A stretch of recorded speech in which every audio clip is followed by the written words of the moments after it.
తెచ్చేస్తాను.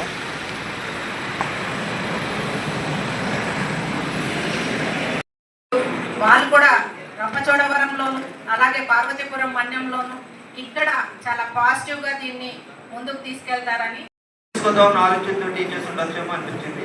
So దాని తర్వాత ఏమైందంటే 275 జీవోని సవరిస్తూ 73 జీవోని ఇంకో జీవో తీసుకొని సో దాన్ని టీచ్ చేయాలంటే వాళ్ళు ఖచ్చితంగా అవసరం ఉంటుంది.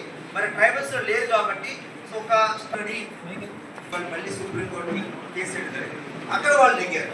సో అందువల్ల ఏమైందంటే 73 జీవోని ఏదైతే 275 జీవోకి సవరిస్తున్న 73 జీవోకి అక్కడ ఆగిపోయింది, రద్దు కావడం జరిగింది. ఎందుకంటే సుప్రీంకోర్టు వాళ్ళ దగ్గర కావాలి.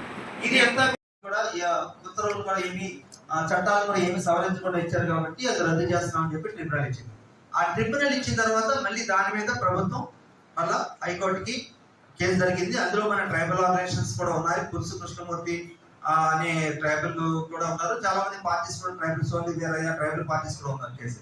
సో ఇందులో ఏమైందంటే ముగ్గురు జడ్జెస్ లోని ఇద్దరు జడ్జెస్ యునానిమస్ గా అభిప్రాయం చేస్తూ జీవో నెంబర్ 3 అనేది రాజ్యాంగబద్ధంగా ఉంది, చట్టబద్ధంగా ఉంది. ఇది జీవన అంటే ఆదివాసుల యొక్క ఉపాధి గురించే కాదు, ఇది ఆదివాసీ ప్రాంతాల్లోని విద్యని పెంపొందించడానికి, గిరిజన ప్రాంతాల్లో విద్యను పెంపొందించడానికి. తర్వాత ఏమైందంటే ఇంకా ప్రభుత్వం ఏం చేసిందంటే 1/3% రిజర్వేషన్ అనేది మహిళలకు ఉండాలని చెప్పి రెండు లక్ష్యాలతోటి జీవోఎంఎస్ తీసుకొచ్చింది. ఇది కూడా ఇవన్నీ కూడా